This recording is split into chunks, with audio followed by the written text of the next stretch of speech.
All right, we're recording. Okay, you're good. Well, thanks, Kevin. I'd like to call this meeting to order. It's approximately 1:01, and I'd like to call it to order. Does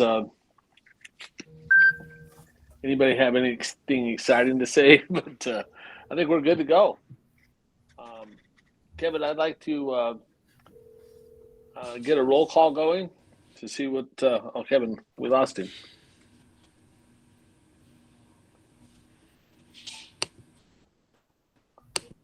You there, Kevin? And I apologize if I missed something. I heard Kevin, I'd like to, and then my internet disconnected, so I'm back. Well, we're calling the me meeting to too. order, and I'd Okay. like to call it for a roll call. All right. So I can go ahead and take a roll call of our council members here. And for the council members, please respond with your attendance by saying present. All right, so Brent Erickson, Present. Lynn Hamilton, Present. Mark Ellery, Present. Michael Mathers, and Hadley Connor. All right, Mr. Chairman, we have 3 of the 5 council members present. I do believe that at least gives us a quorum to proceed with the meeting. Okay, great. We have a quorum. It appears that we have that quorum, and I'd like to move on to the approval of the previous minutes, the previous meeting minutes. This is so different, not in person. So, Yep. And so, of course, our meeting minutes for the past several meetings have been a recording. That's posted on our website and on our agriculture YouTube channel as well. And so, Mr. Chairman, I believe you would just ask if anybody has any comments about it. Otherwise, I think it's a general voice vote to approve or not approve.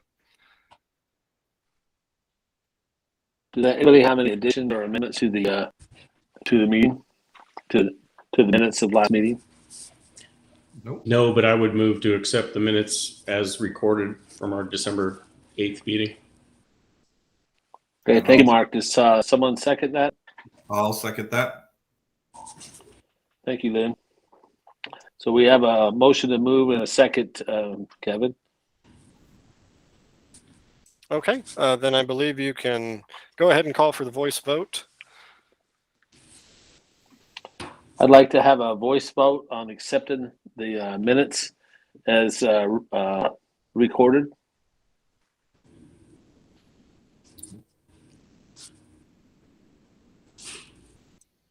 All right. So I can go ahead and just call for the vote then for you there. So for the council members, for all of those in favor of approving the meeting minutes from our December 8th, 2021 meeting in the form of a video recording, please say aye. Aye. Aye. Okay, anybody opposed? Please say nay.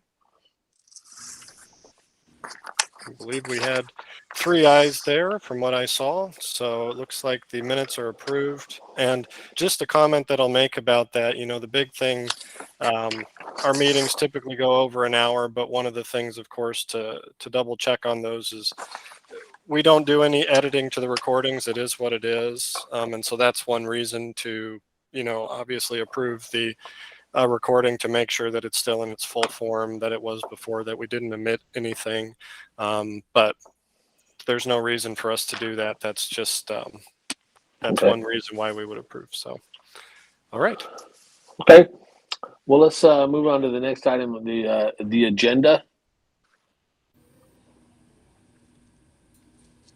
Okay. And that, I guess, turns it over to me, and I'm excited to show the council and those in attendance at our meeting the progress of our risk-based inspection approach.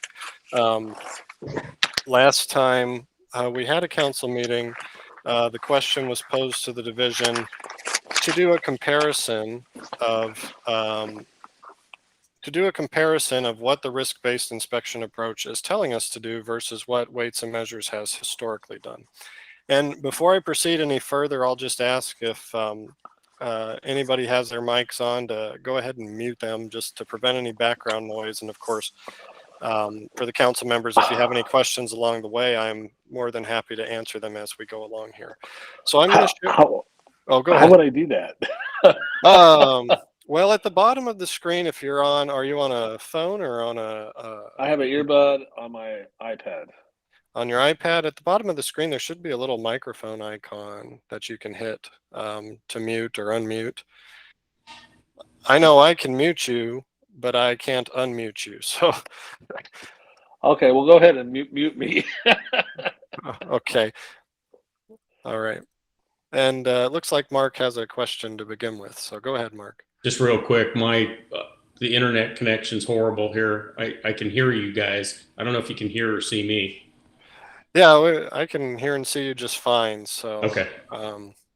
Thanks. We'll do the best we can with it. And of course, we'll have the recording afterwards that people can look through if they're having any technical difficulties. But I'll go ahead and share my screen. And for the council members, you're also welcome to ask any questions in the little chat box if you're having trouble connectivity wise. Okay, so before I get into all of this data that is in front of you now, just to recap the risk-based inspection approach, why we're doing this, where we were at in past meetings, what's been developed, and where we're at now. As part of the key regulatory responsibilities report that was published by the Auditor General in regard to the Arizona Department of Agriculture back in September of 2019, one of the recommendations was that 3 of the divisions within the Department of Agriculture, the recommendation was for those divisions to develop a risk-based data-driven inspection approach. And so over the past, since then, our advisory council meetings have consisted in one form or another of helping develop this risk-based inspection approach, starting with the identification of risk factors, which I've hidden a lot of the tabs now in this just because there's so much data, but identifying several risk factors, which have since been narrowed down based on additional discussions within Weights and Measures and with the advisory council on what risk factors are going to be considered in the inspection approach. Then determining the priority of those risk factors, which we have done that in 4 separate groups. We've done that with the advisory council, and we've done that with 3 separate groups in Weights and Measures, which then we've averaged those scores out.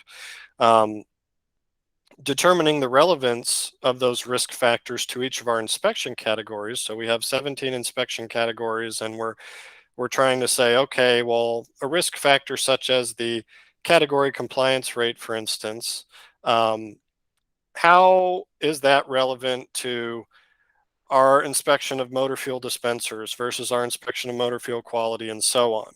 And those relevance scores are based as much as we can on data from our own compliance tracking unit database, which here your relevance scores are determined based on the compliance rate, the percentage. In the next category, valid complaint history, those relevance scores are determined based on the percentage of valid complaints that we have over a period of time. And so the higher the relevance score, which ranges from 1 to 5, the more relevant that risk factor is to that inspection type. So you can see that if we get to some categories where there's a 5, related to financial impact or any of these risk factors, I think if we go down the line here for compliance rate, you'll see that we have several categories where the compliance rate is lower, therefore the risk score is higher. And so then what that does at the end is it takes your relevance score, multiplies it by the priority of each risk factor, and then results in a risk score for that inspection category. And so that's what we've done in the past, and we went over in the last advisory council meeting. And so none of that has changed. We still have the same scores, the same risk factors, the same inspection categories. And what we've done since then is one, what the advisory council asked, which is, okay, let's do a comparison of what you've done historically versus what it's telling us to do now. And we've taken that a lot further in going and looking at, okay, what other things need to be considered in this risk-based inspection approach aside from just the risk score itself? How do we determine if our resources can actually carry out this inspection approach? And so that's a lot of the work that's been done since then, and what we're going to discuss today. So I'm going to go over to this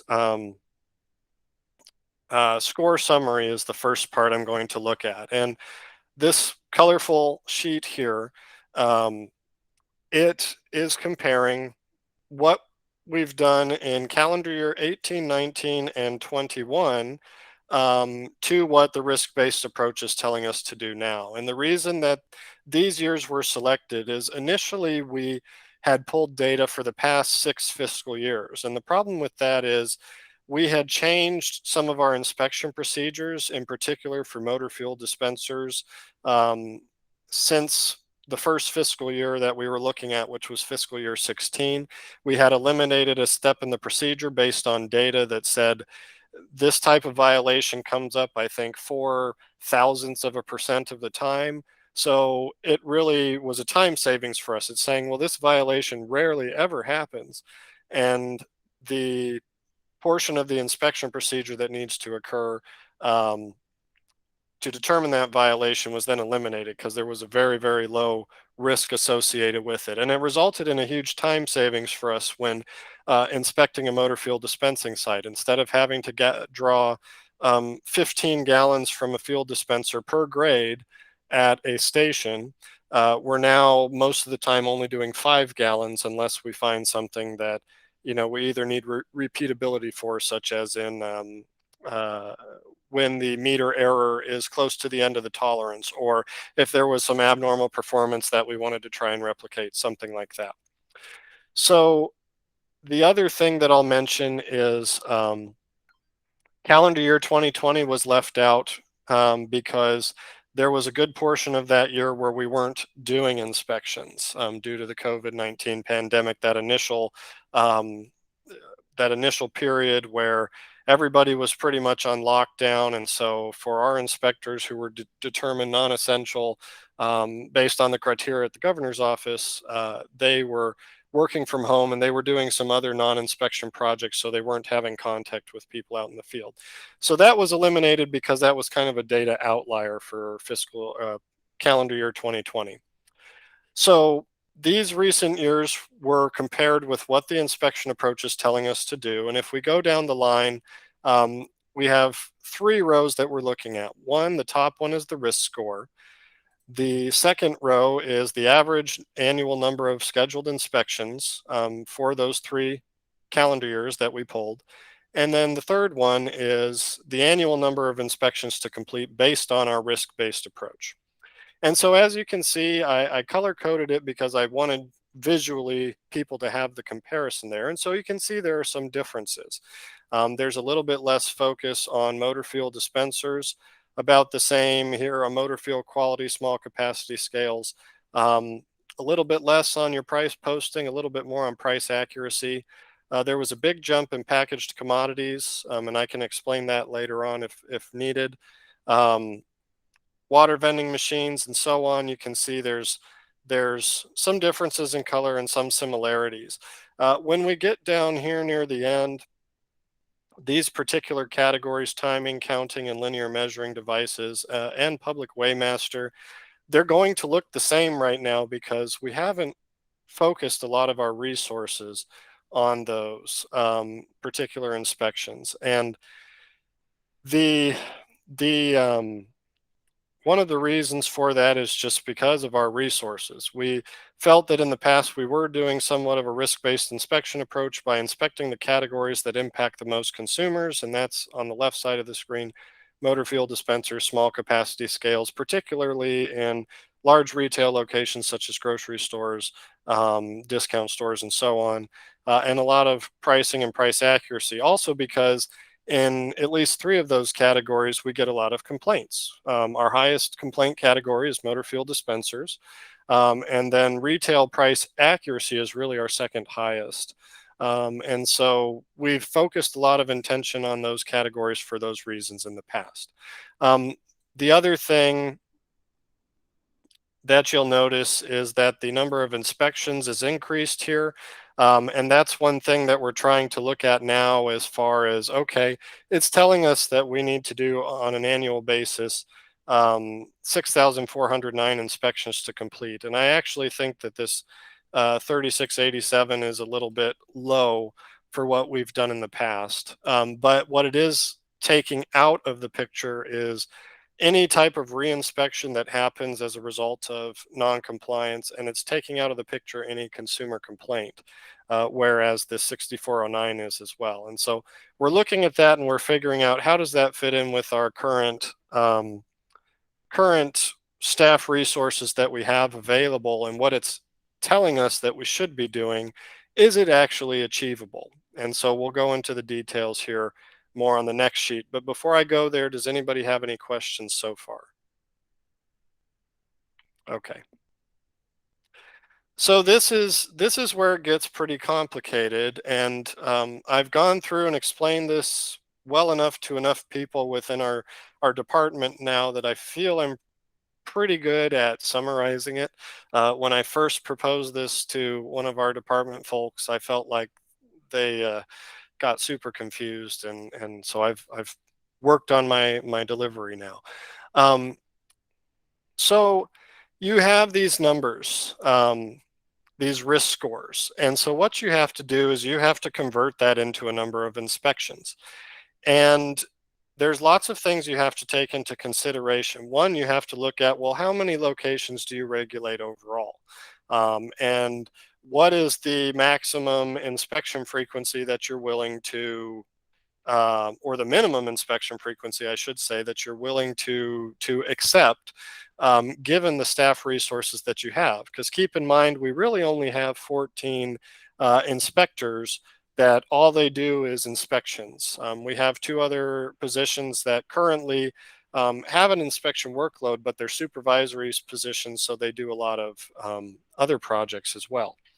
And so going down through these numbers, we've put in some formulas here that take this risk score and they go, okay, well, how many locations do we have in each category? And so we have our location data right here, and it's saying, well, and this is just locations that are commercial, I would say. We actually have a few more fuel locations, but those locations are, for instance, fleet locations, government locations, locations where they actually don't have a commercial transaction occurring that meets our definition of a commercial device. And so we've eliminated those and said where our inspectors are going to go and do inspections, that is what we need to consider here. And so we determined the number of locations, and then we total all those up and we said, okay, in the big picture, what's the percentage of locations that are motor fuel dispenser sites and motor fuel quality sites and small capacity scale sites and so on? And so this percentage is taken into consideration in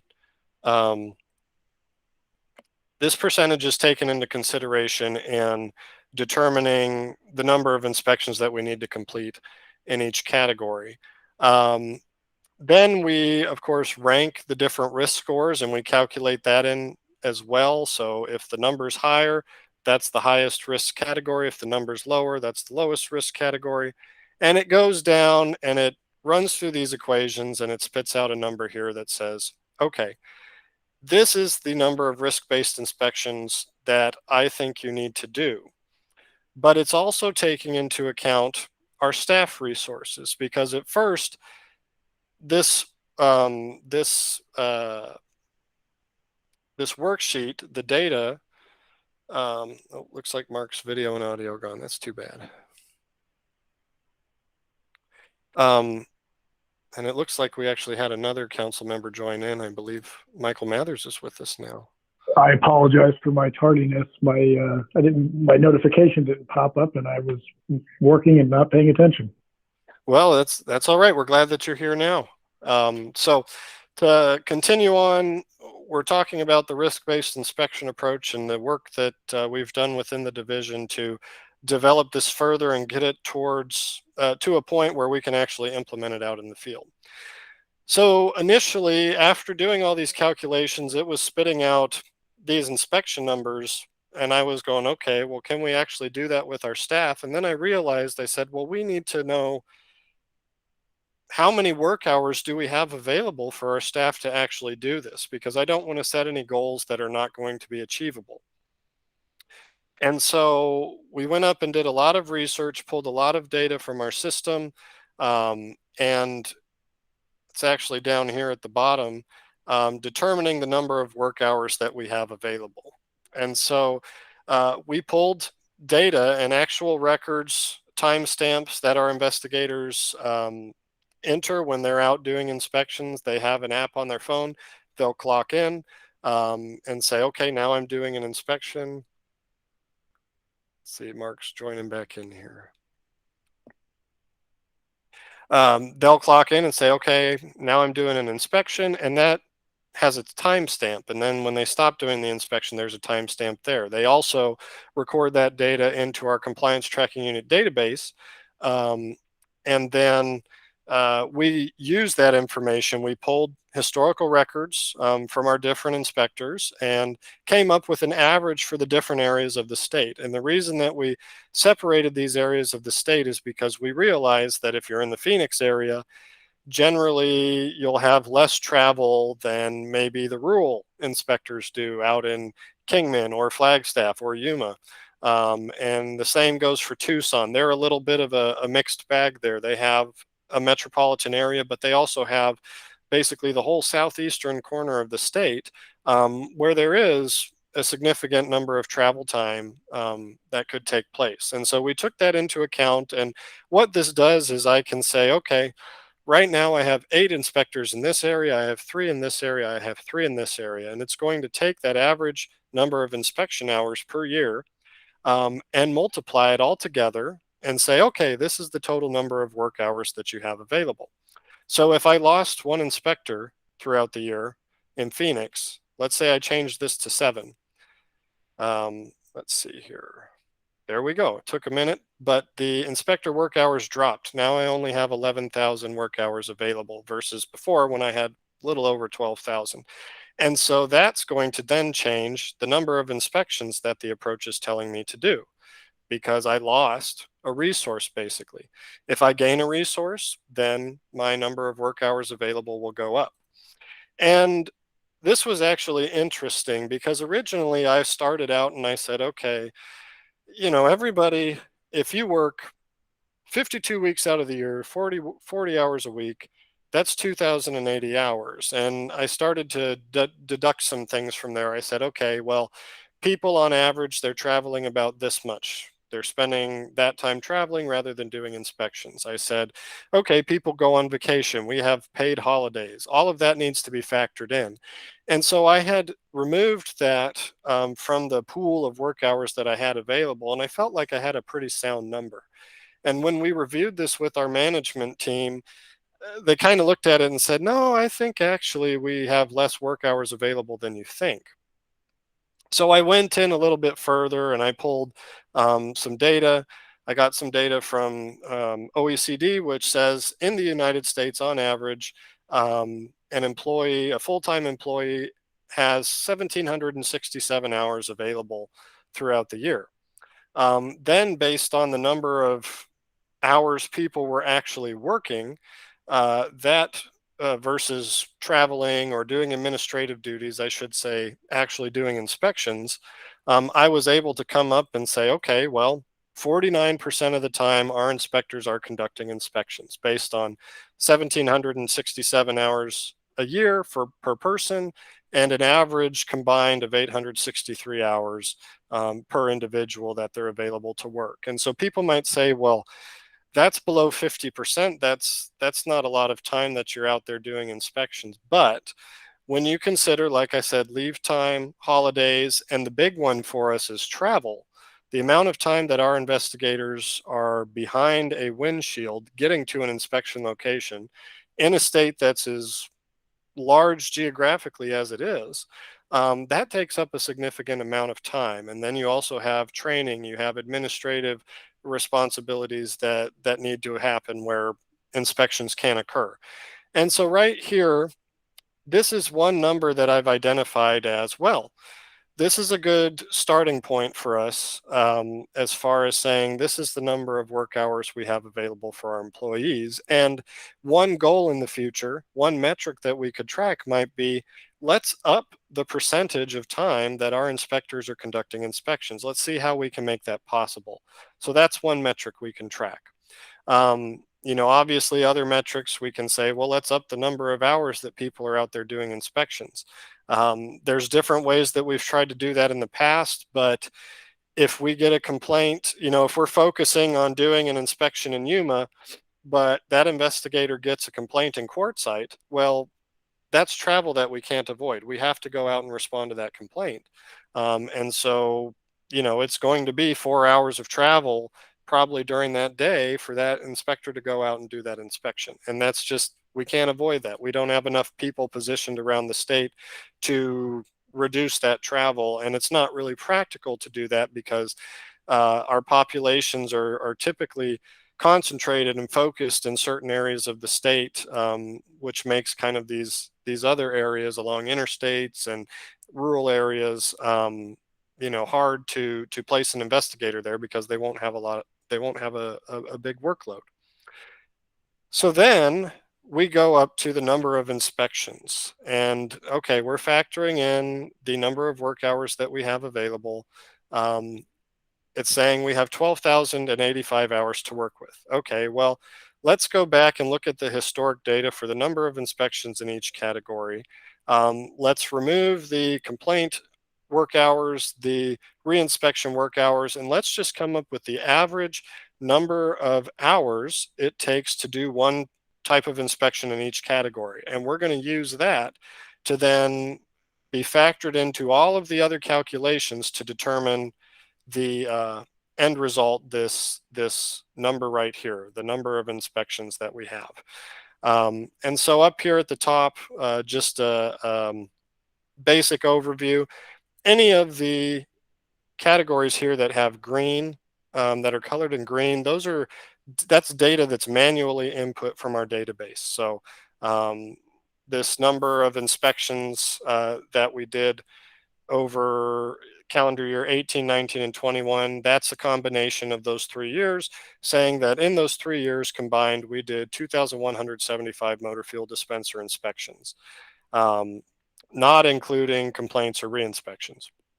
On average, that gave us about 726. And so again, you get this comparison here that we're looking at.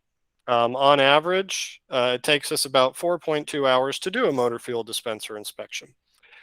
So that's being considered in and factored into that final number of inspections for our risk-based approach. Then we still have to leave time within the year to do our complaints, to do re-inspections that may occur through our procedures. If we find non-compliance, an example is if a location doesn't pass a retail price posting or price verification inspection, we go out and do a re-inspection within 7 days, at least 7 days to verify that the location has been brought into compliance. They've made the changes necessary, they passed that pricing inspection. And so we have to take into account the amount of time that we do complaints and re-inspections as well, and remove that from the picture when calculating this risk-based approach, because in the end, we have to make sure that our resources align with doing those 3 things: scheduled inspections, which I'm now calling risk-based inspections, complaint inspections, and re-inspections.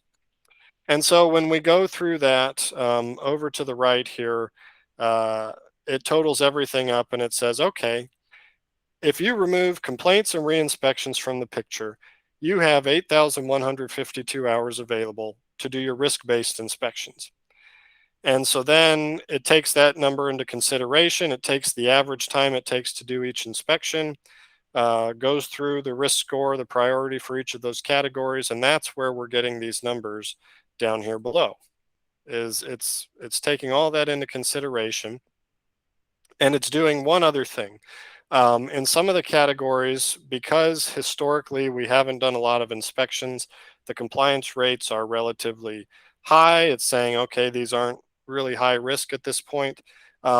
We wanted to maintain at least doing 10% of those locations in that category each year, so we can continue to generate a compliance rate if we can.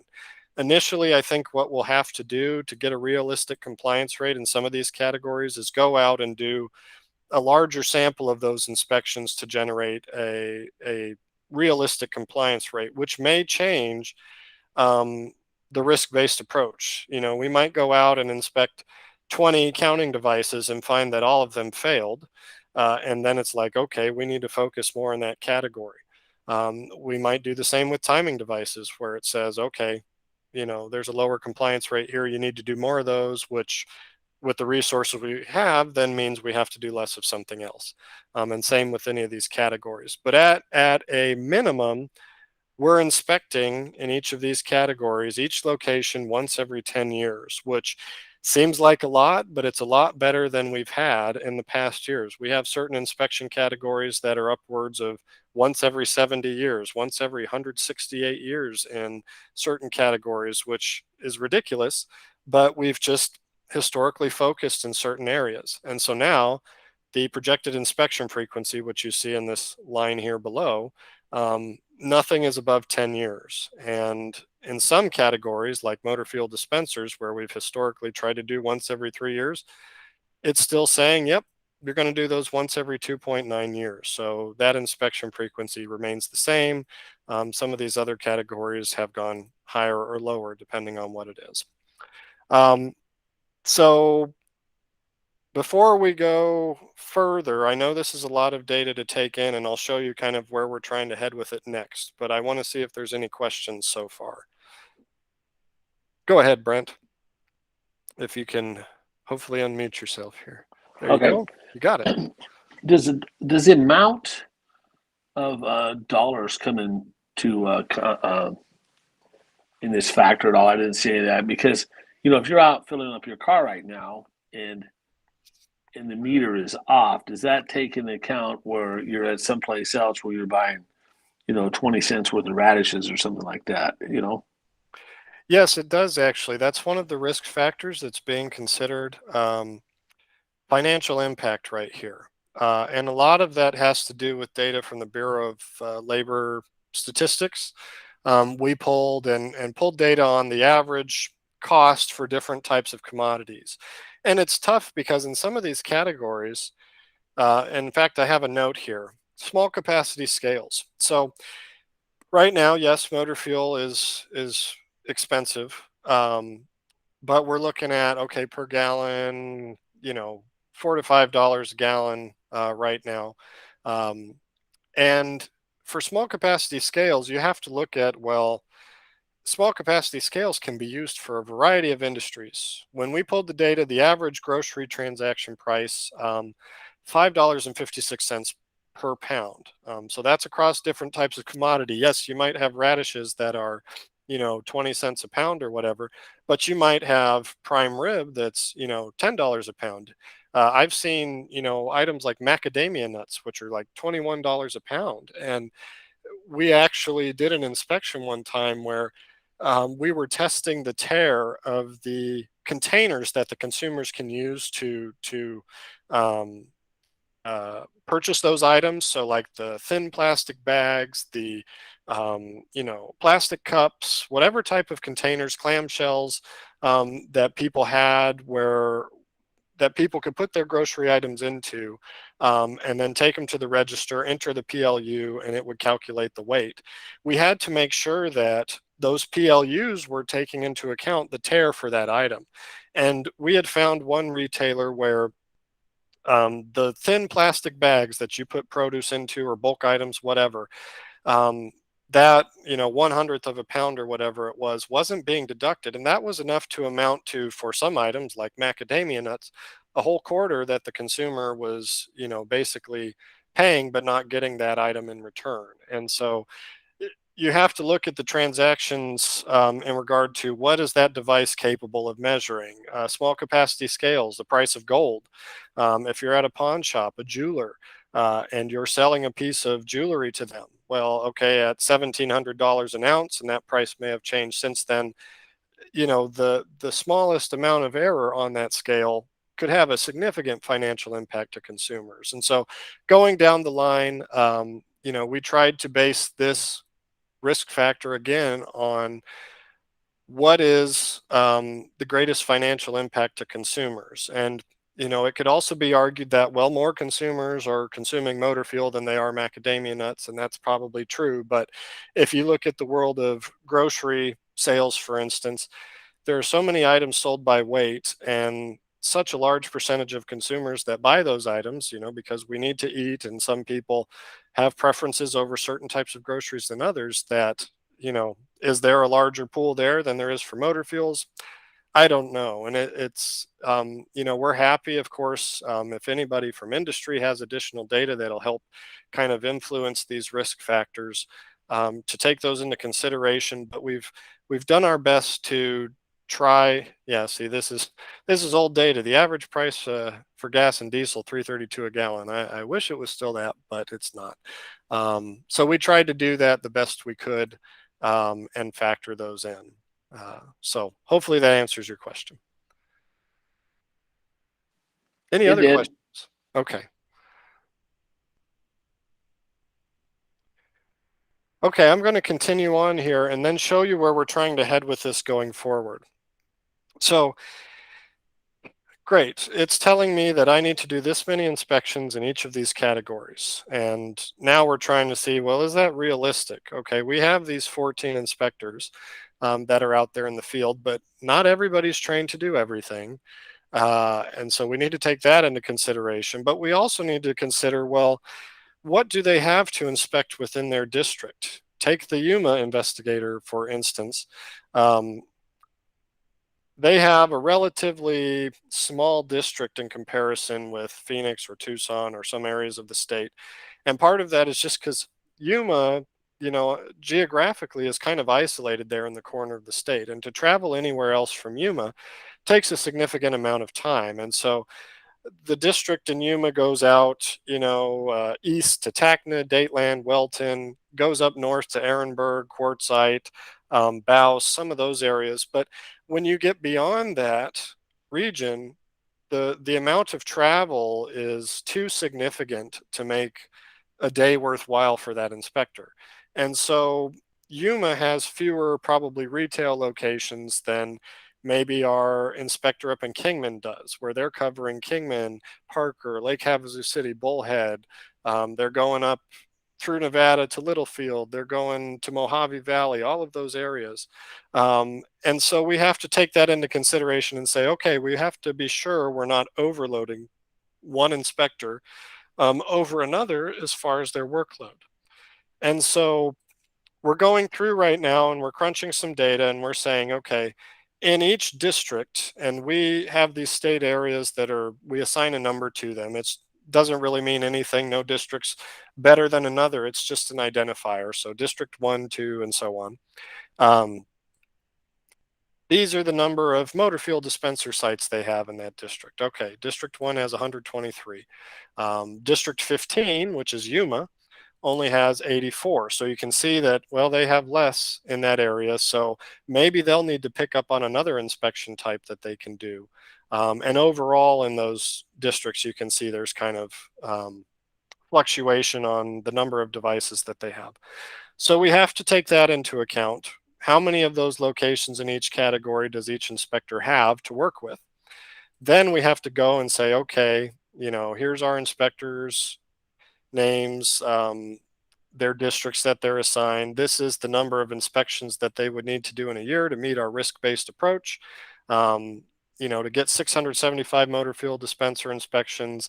This spread is pretty even. You can see here in the Yuma district, okay, 29. So that inspector is likely going to pick up somewhere else in a category that maybe some folks in the more metropolitan areas can't do.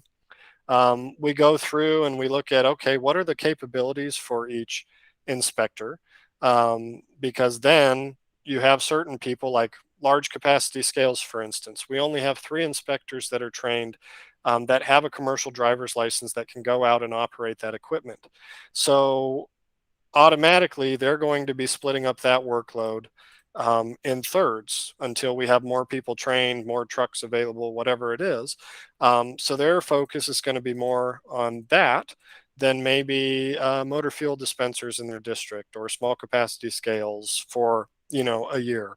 And we'll try to make everything as even as possible because even within these districts, we need to make sure that if we're paying certain attention to motor fuel dispensers in one district, that we're paying equal attention to it somewhere else because we don't want to. We want to make sure that we're regulating as equally as possible as we can through that. And so we're trying to take this here and have it tell us in the end the final workload. And we're working with formulas here. We're trying to say, okay, if the inspector is capable of doing this, then you need to take whatever number the risk-based approach is telling you and, multiply it by this percentage to determine their portion of the workload. And this is also showing us, okay, maybe there are some areas here where we need to do additional training. Packaged commodities is a good example. If it's telling us we need to do 1,100 of those inspections, well, we need to get more people trained in those categories. And so we need to get more X's in these boxes to distribute the workload evenly. And so that's the challenge that we have before us right now is I wanted in the end, to tell me, okay, per person, what does their workload look like? Is that workload realistic? Can they accomplish that in a year? Is there something else in the risk-based approach that we're not considering? And once we have that and we feel comfortable with it, we say, okay, yeah, that's achievable. Then we have a metric to work off of. We have a goal. We're saying, okay, for Caesar here in District 1, you have to do 43 of these inspections, 28 of those, 33 of those, 59 of those. And we're going to go down and, you're going to do those inspections and meet your goal. The other thing that we're looking at or we're planning to is as inspections get completed, we're going to review probably on a quarterly basis the compliance rates, the data that's supporting those risk factors and see if anything needs to change. If we're on track to completing those inspection goals, if there's something that's preventing us from completing those inspection goals, if they're not really realistic, just looking at it right now, it appears to be realistic. It's telling us that overall, if you consider everything, we're going to do 7,900 inspections in a year. Historically, we've done about 8,200, 8,300 on average. So that's a little bit low, partially because I've been conservative with these numbers for the initial implementation. But, we'll see if that's actually achievable because it's boosting up some numbers and inspection categories that we haven't focused on a whole lot in past years. And so it may be more challenging to get those inspections going again. We'll have to see what happens. So that's where we're at right now. Like I said, I know it's a lot of data to go through. It's really kind of exploded out into this very complex thing. What I initially thought about when we first started talking about this, as being as simple as, okay, we take the risk factors, we prioritize them, it gives us some numbers, we go out and do that. Well, no, there's a lot more that needs to be factored in, maybe even more so that we haven't considered yet. But I am curious to hear the feedback from the council members on this and kind of see if they have any suggestions on next steps or if we're heading in the right direction.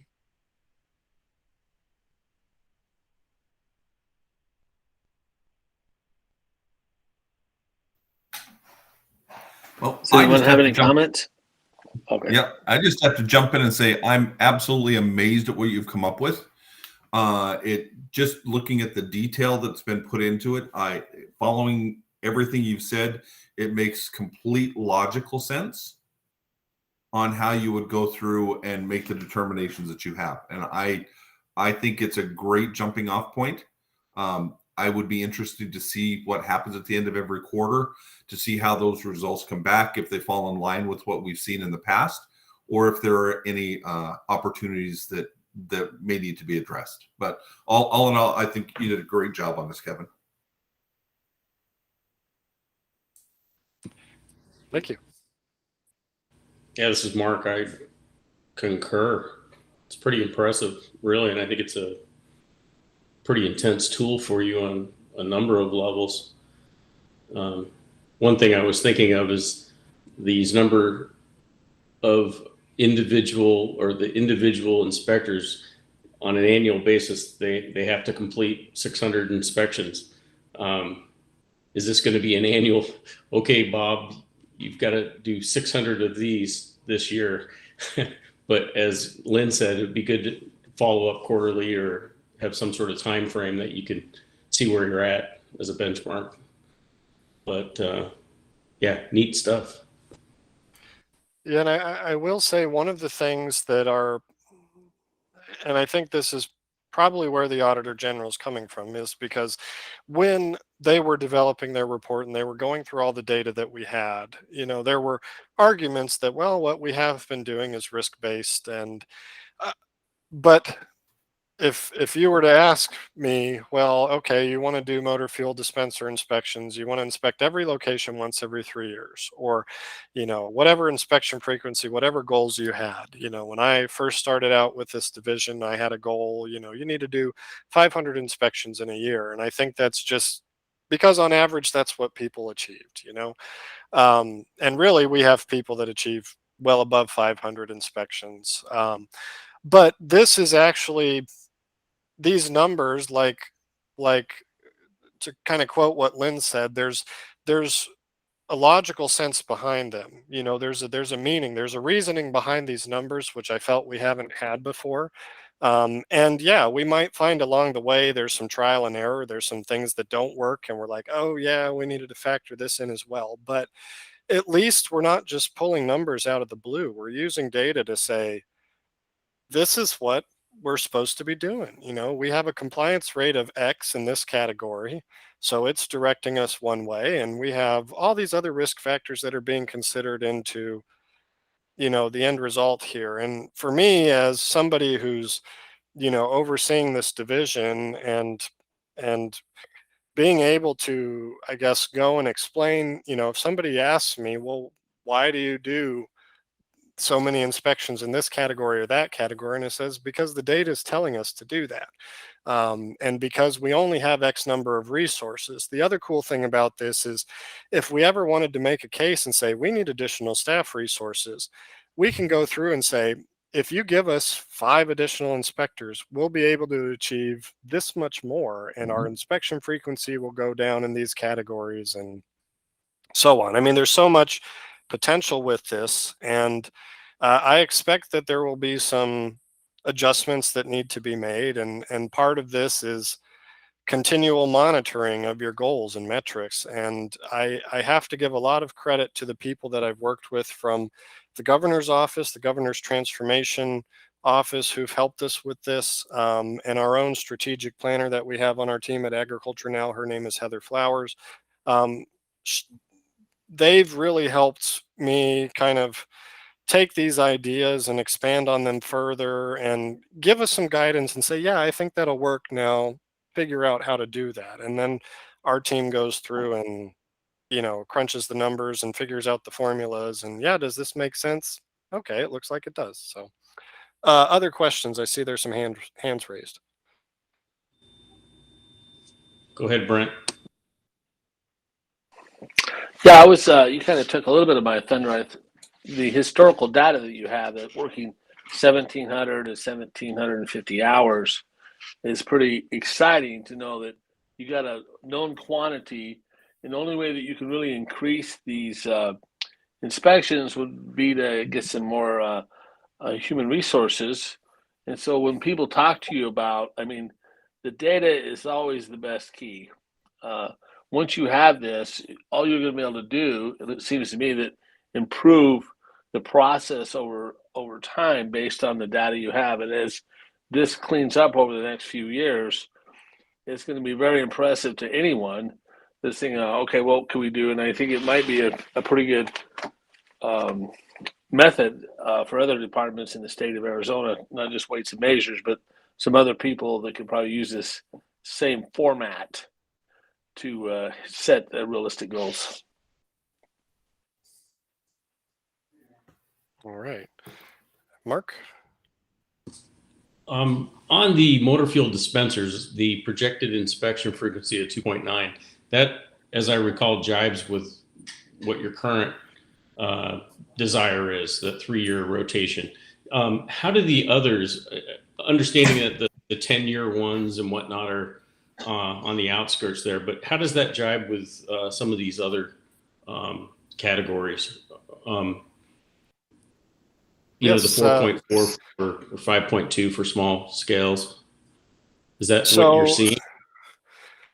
Yeah, so the motor fuel dispensers, I was actually surprised when the inspection frequency was right about 3 years, because inspection frequency initially was one of those things where I just wanted it to tell me how many inspections should I do in each category, and then, well, the inspection frequency is what it is, because I felt that, well, the risk-based approach, if it says motor fuel dispensers is a lower risk category and we should inspect them once every 5 years, do I think there will be challenges with that? Because we get calls right now from consumers complaining that, the fuel dispenser in their neighborhood hasn't been inspected in the past 2 years. And we have to explain to them, we just don't have the resources to do them manually like some states do. So this was not intentional. It just happened that way. Some of the other categories, small capacity scales is an interesting one because we've typically tracked our grocery, retail, those types of locations, but small capacity scales can be used all over the place. We have, like I said before, pawn shops, gold buyers, we have marijuana dispensaries now, we have non-grocery locations. If you think about, your FedEx, UPS, your shipping locations, and there's a whole wide array of them. Even hardware stores still selling nails and screws by the pound and so on. So this 5.2 here, I feel like that's pretty realistic with where we're at right now, taking into consideration we're hitting the grocery store locations, we're inspecting those about once every 3 years, and then it's the rest of the locations, we're not doing as frequently. Part of the Auditor General report, one of their recommendations was that we need to develop a inspection plan for airport scales and marijuana scales. And that right now we've inspected all the airport scales within the past 3 years. Marijuana scales are a little bit more challenging because we found that most locations don't actually use their scales commercially and they don't need to be licensed. But going forward, all of those, everything's going to be pulled into one big category, and it's going to be small capacity scales. And if they meet this certain device classification on the license, then they're in that 5.2 years. Another one that I think is a little bit higher than what we've been doing is retail pricing. And part of this is because there are more retail locations out there than I believe we've been inspecting because, again, we're at those places where most consumers are, the grocery stores, the large retail stores. But, you have other locations, your pool supply store, your beauty supply store, specialized retailers that also have to meet the same pricing requirements under statute and rule that everybody else does. And so this is bringing everybody into the picture. And the number I have up here, even 7,500 retail locations, there's definitely more than that in Arizona. We just have to work to identify them because these are often locations that don't have any devices licensed with us and therefore aren't required to let us know that, hey, we're in existence here, come and inspect us sometime. We have to find those on our own. And then, other categories, once we get down to this end of the spectrum, this is bringing the frequency of inspection down quite a bit in a lot of these categories. LPG is a big one. We're working on a inspection program right now for LPG bobtails, which are the trucks with the meters on them. They're a hard one to inspect because the trucks are out doing their deliveries. And so we're working on more of a centralized inspection program where they come to us when it's convenient. We do the inspection and get them back out on the road so that we're not having to chase down trucks all over the place. So yeah, that's a basic overview of the inspection frequency, but there are some seem about the same where we're at right now, and others, like I said, are a little higher or lower. Thanks. Any other questions? It would be interesting, I guess, another thing, just a thought, because that doesn't include complaint resolution and reinspections, correct? Correct. These numbers are just the risk-based approach. If we didn't do any complaints or reinspections. So it would be interesting if there were changes to the frequency that those other businesses were being inspected, if that complaint frequency rose or diminished, and that would take time away from these original risk-based and just focus more on the complaint and resolution piece of it. Yeah. I mean, if we had 6,000 or 7,000 consumer complaints a year, that's all we would have time to do, right? And so, yeah, the more complaints we receive, that might take away time from our risk-based approach. And the reason we separated these out, complaints and reinspections, is because they're things that we feel we have to do. We have an expectation from the public that if you have a complaint or a concern, we have to respond to those, in a certain amount of time. And so there are certain complaint categories where we do that within 24 hours or 1 business day. And there are other complaint categories where we do that within 10 days. Reinspections, again, based on our procedure, if we identify an issue and we need to go back out there to make sure it's resolved, that's something that is inherently risk-based on its own because, well, we've already identified non-compliance. So we're following up on that. And we've actually, as I mentioned in our last meeting, we've started a tag reinspection program where when our inspectors issue enforcement tags, they're following up to make sure those tags are addressed properly by the location or the service personnel and so on. So yes, this is always a fluid document. And as time goes on, you have to go in and in all these green categories here, we have to recalculate the numbers, and it's possibly going to change what's down here. And so we have to figure out, well, how do we respond to that? Because it might change our goals throughout the year, and is our goal just follow the plan as best we can and make sure that, we are continually analyzing the data and freshening it up, or do we do this on an annual basis and the next year reassess? I think we need to do it more frequently than on an annual basis, just because, as time goes on, the number of complaints that we receive could go up, the compliance rate could go down in a certain category, or vice versa, and it's going to influence our approach here. Right. Other questions? Brent, did you have anything else? No, I didn't. Actually, all my questions were answered. I mean, I'm impressed by this data, though. It's kind of it's really cool because people don't think about how much effort goes into just making this plan, and then once you're all done, and over the next few years, it'll just be amazing what data you can tell the governor or whoever else you need to talk to about exactly what you're doing. Yes, and so our plan is to implement this in the new fiscal year. We're trying to dial down the workload and make sure that looks good. But then we want to start basically testing this out in the new fiscal year and, see where it goes and do that analysis and say, is this plan working or is it not? I do see a hand raised from, looks like Eric Jones, and I don't believe we're typically able to allow questions from the public at this point in time. But I guess I'm happy to see what the question is. Hi, this is Eric Jones with Your Colorado Fueling Systems. I just got an email about this public meeting, and if this is not time for me to ask a question, I can ask it off record because I know we're going over on time. But so just let me know if you want to continue, or I can just hold off till later and ask you individually. Yeah, we will have a time for public comment. And so that's coming further down on our agenda. And I believe you might be able to ask the question at that point in time. And we'll be happy to try and address it. We still have about an hour scheduled for this meeting. And I think we're pretty much done here with the risk-based approach if there's no other questions from the council members or comments.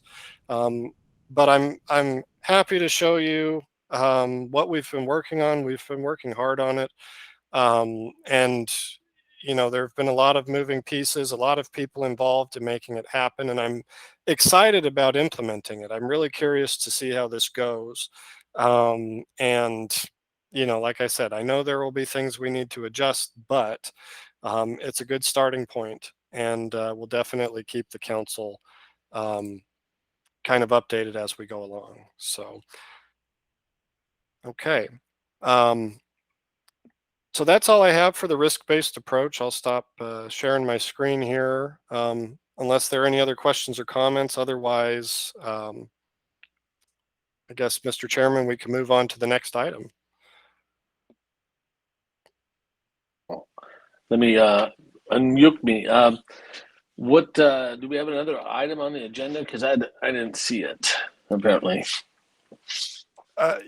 Yes, we do have another item on the agenda.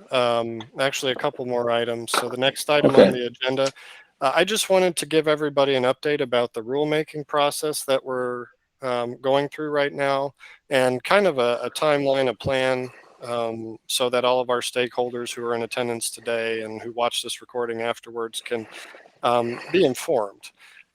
So we have approval from the governor's office to proceed with a rulemaking. The main purpose of the rulemaking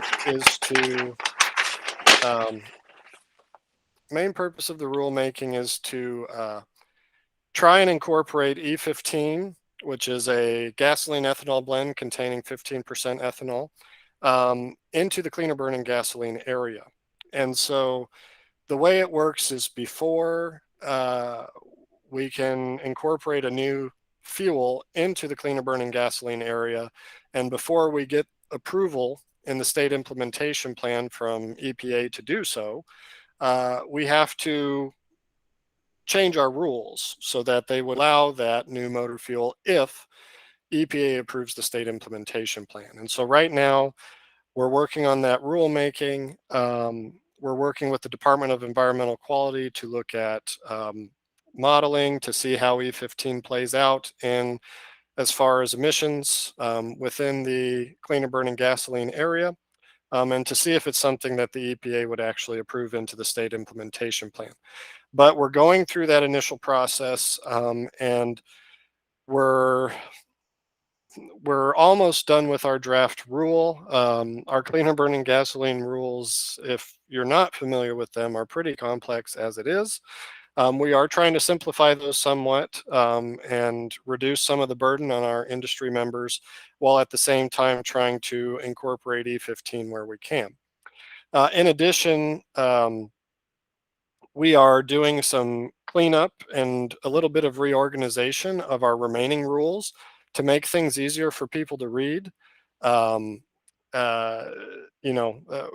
Just our rest of our rules, there's a lot of requirements written in certain places that aren't very straightforward, and so we're trying to move them into an area that the reader, it might be more intuitive for them to look there. We're also trying to eliminate some unnecessary requirements that we have for different types of devices or different areas that we regulate. And we are eliminating Article 9 of our rules, which relates to Stage 2 vapor recovery, which is prohibited in the Area A, Vapor Area A now.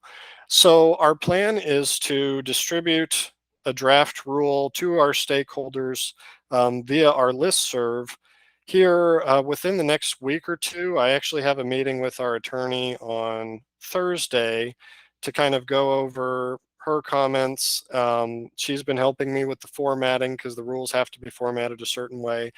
She's making sure that our rules align with our statutes and that we're not saying anything basically that we can't really do. And once we have that together, we're pretty much set up to distribute that draft rule out to everybody. And then we'll be scheduling stakeholder review meetings, one for people directly associated with cleaner burning gasoline and E15, that program.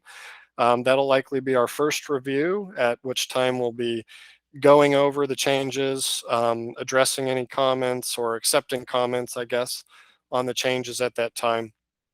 And then we'll be having a separate one related more to the remainder of our rules, our non-cleaner burning gasoline motor fuels rules, which is basically everything but Article 7.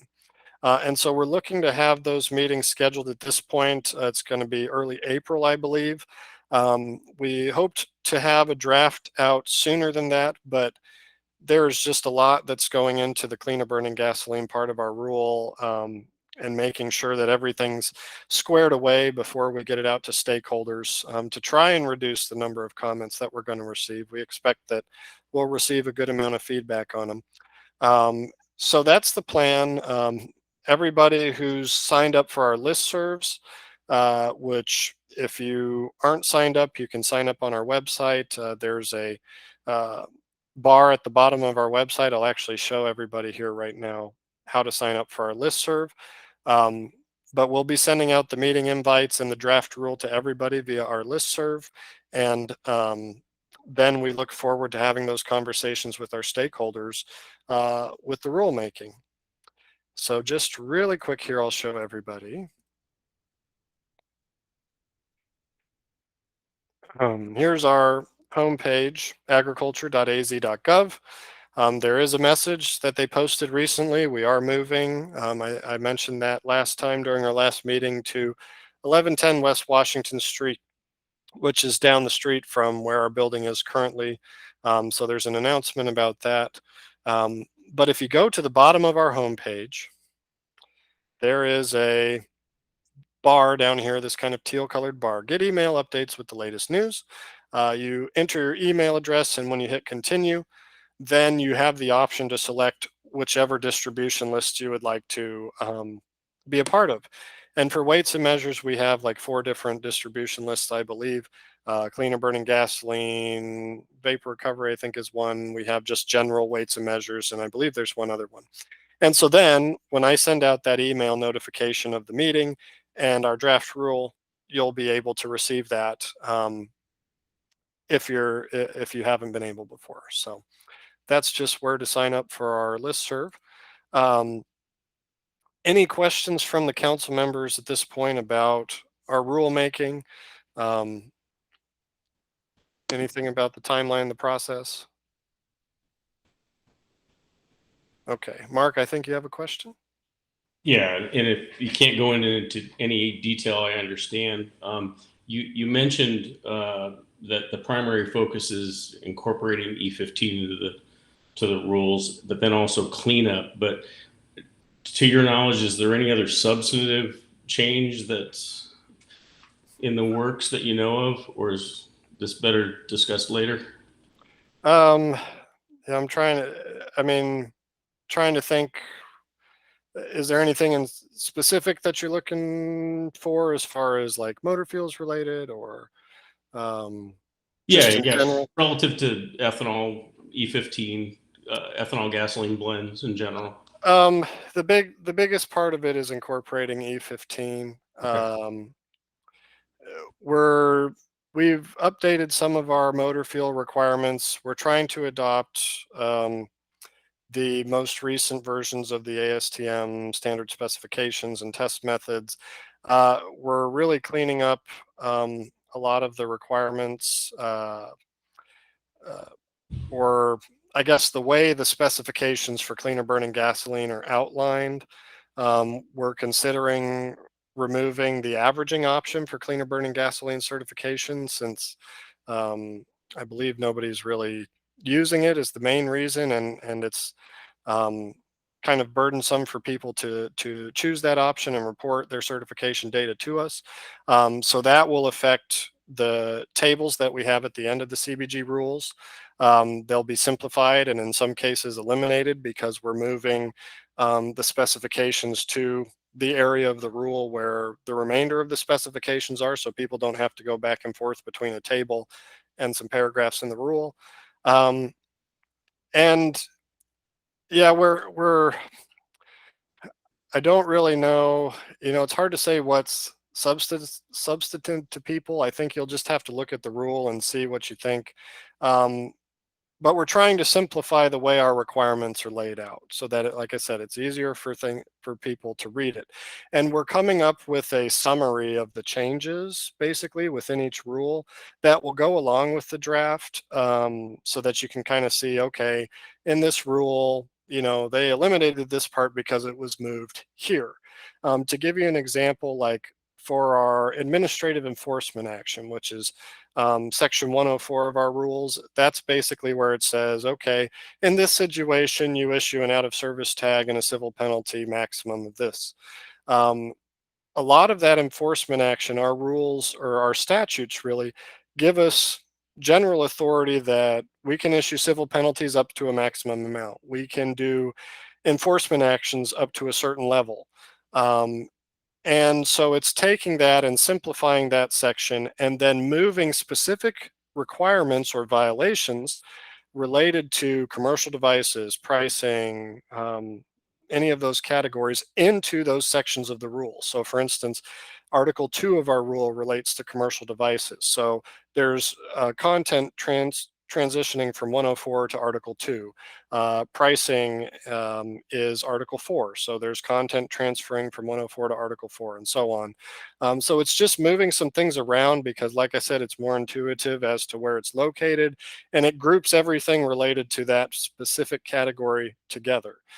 So it's easier for people to read. So some of the things may look more substantive than they really are, and that's why we're trying to put that summary together, so that it doesn't scare people when they look at it and go, well, that whole section's gone. Well, no, it's not. It's just been absorbed into other places where we feel it's better to do that. And again, our attorney's been giving us guidance too, having been through a lot of rulemakings in the past.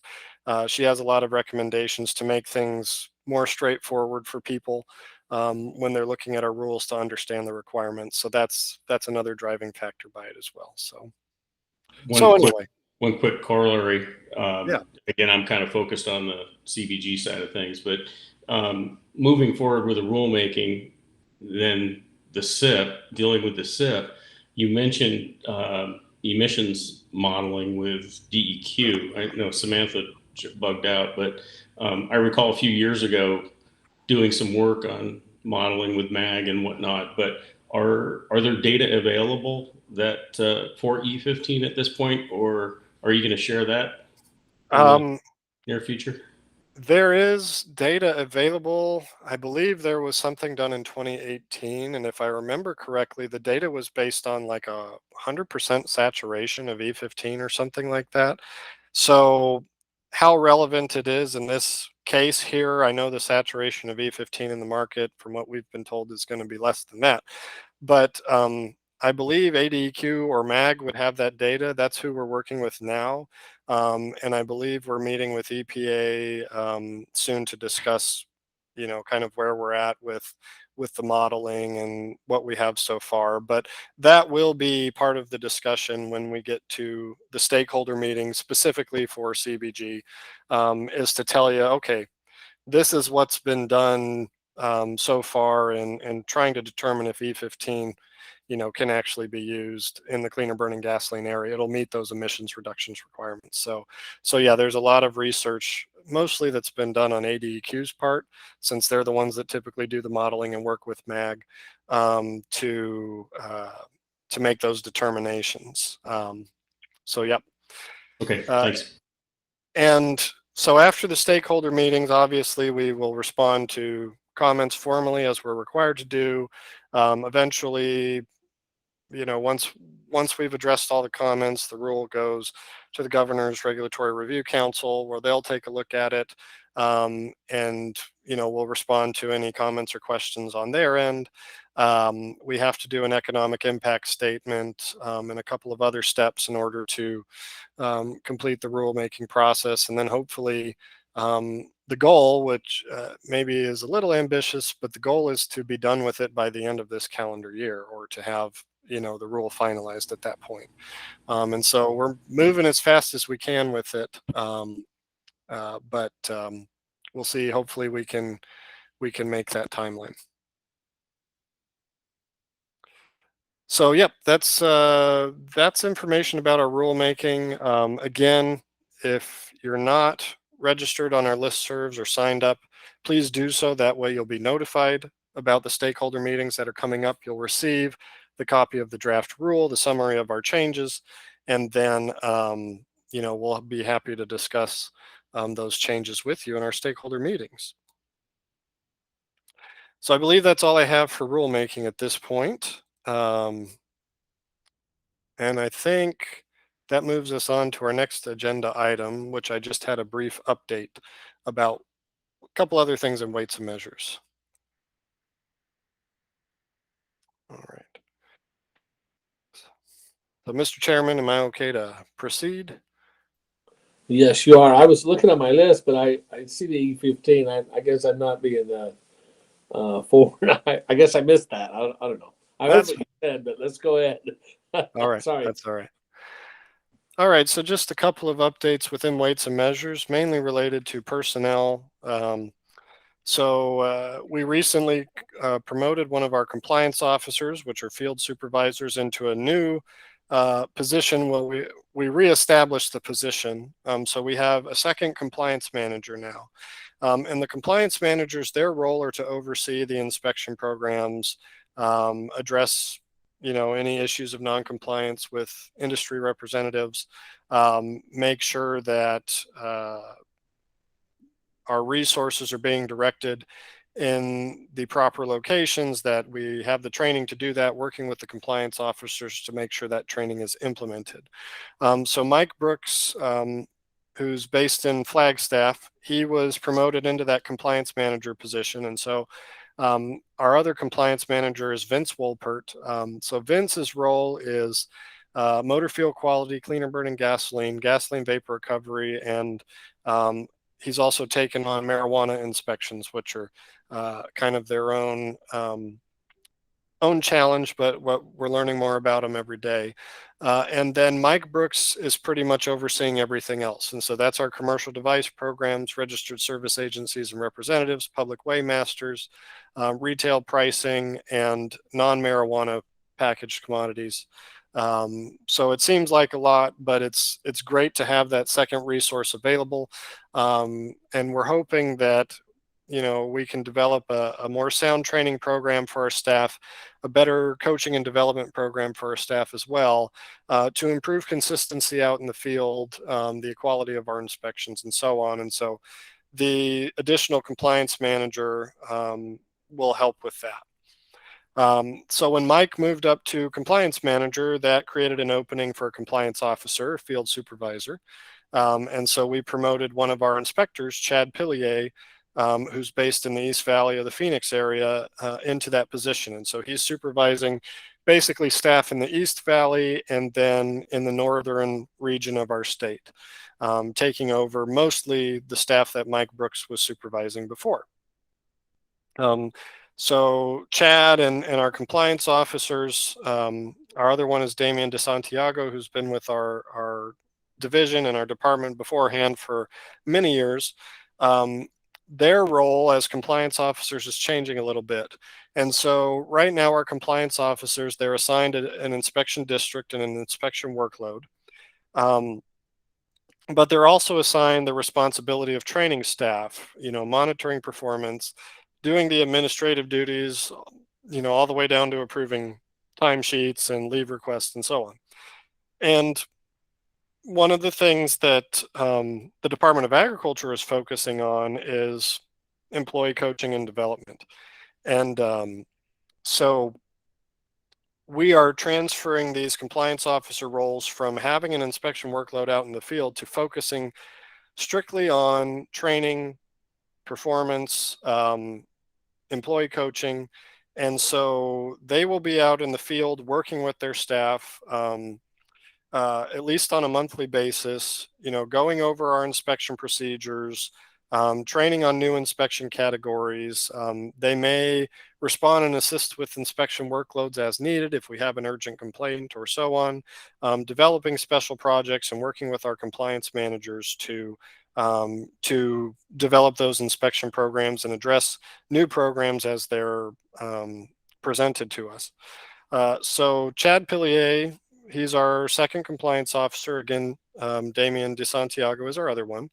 And then because Chad was moved up into a supervisory role, we now have an inspector position open in the East Valley of the Phoenix area. And so we're working to fill that. So we've actually, over the past year, gained one position, one staff resource within our division, which is awesome. It's really a challenge to do that actually in state government. And so the fact that we've been able to do that is great. We still have other inactive positions in our organizational chart that, until we really get the funding to do that or the permission to reactivate those, we can't. But having the second compliance manager is great, and it won't take away the number of inspectors we have out in the field. So we're hoping to fill that vacancy as soon as possible. The position just opened yesterday, so I'm still waiting to see what type of candidates we get in, but we're looking forward to bringing somebody new on board in the world of weights and measures. So, and that's really it that I have for the update at this point.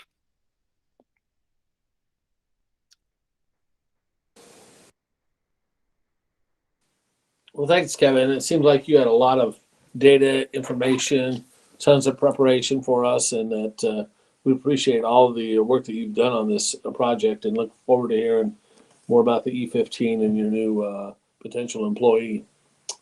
So the next item, I guess, would be to call to the public. Is that it, Kevin? Yes.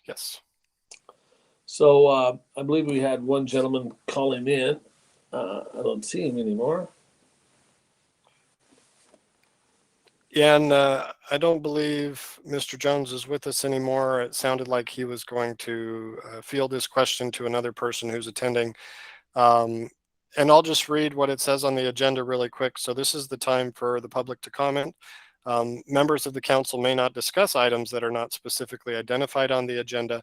Therefore, pursuant to ARS 38431.01H, action taken as the result of public comment will be limited to directing staff, such as myself, to study the matter, responding to any criticism, or scheduling the matter for further consideration and decision at a later date.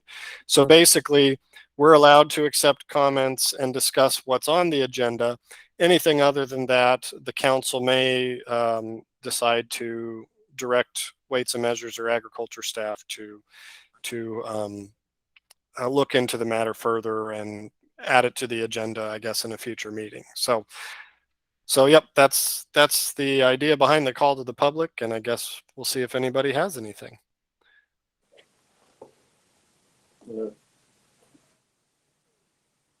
Doesn't appear so. All righty.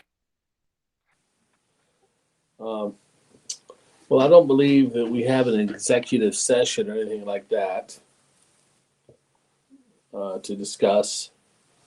So does anyone else have anything they'd like to add before we look at adjourning this meeting? Well, next meeting, Kevin? Yes, so if we continue our pace of quarterly meetings, we're looking at early June, I believe. And so that's, I guess, when I would suggest to possibly schedule or look at our next meeting in June. And as usual, I can send out, email to the council members and solicit feedback on the dates for that meeting. And of course, then we go through the proper notification of the public that our meeting will occur. Unless anybody is opposed to early June. I mean, really anytime that month, but that would keep us at our quarterly kind of frequency that we're doing right now. I think it's better to myself to do it near the beginning of June, because as you get later, all these vacations and summertime kicks in. Okay. Agreed.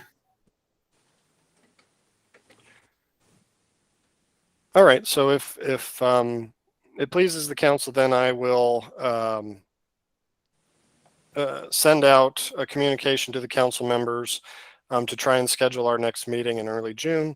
And that's what we'll plan on for now. And then, of course, those who are signed up on our listserv will receive notification of that meeting when it is scheduled. And we do post a public notice as well at our office by statute. So yes, sounds good to me.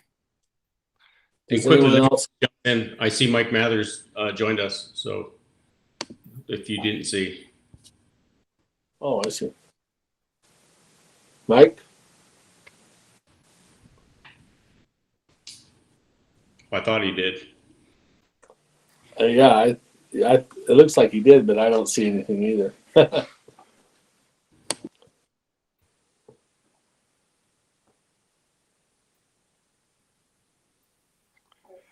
And I guess my only other question to the council members for our next meeting is,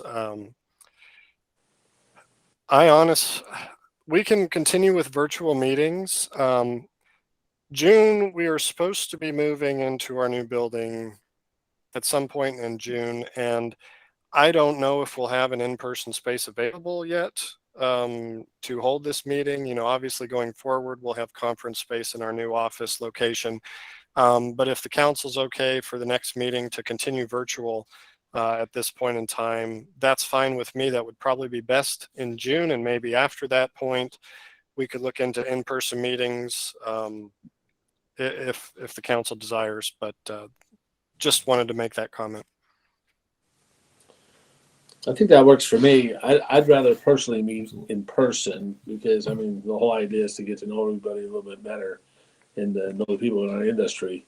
However, I think if you're not quite ready to, I mean, we could have it, but it wouldn't make any sense to have it at my office. But I mean, there's other places. But I think if we would do it the next time around in September, that'd be great.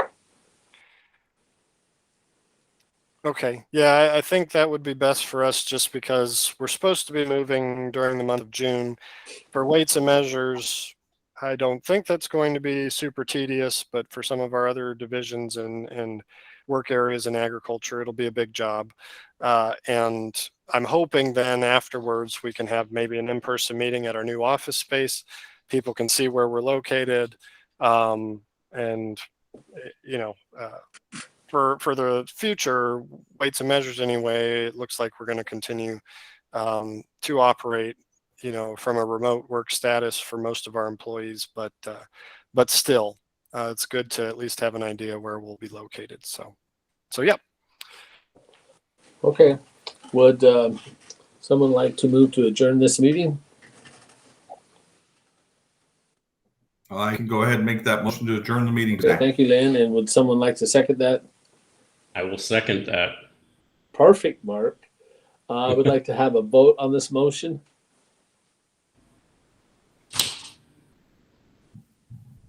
Do you have to call for that, Kevin, or? I'm not sure that we have to vote to adjourn the meeting. I don't believe. Okay. Okay. So. Well, that's fine. Well, thank you, gentlemen. I appreciate having you on there, and I see Amanda was on there, but we didn't get to say hi to her. But thank you, and I appreciate you guys talking, and I appreciate your time, and hopefully we can see you guys in person. Yep. Sounds good. All right. Thank you, you. everybody. Have a great Hey, day. great job, right. Kevin. Bye-bye. Thank you Yeah, very much. great job, Kevin. Hey. Thanks, Mark. Bye, Kevin.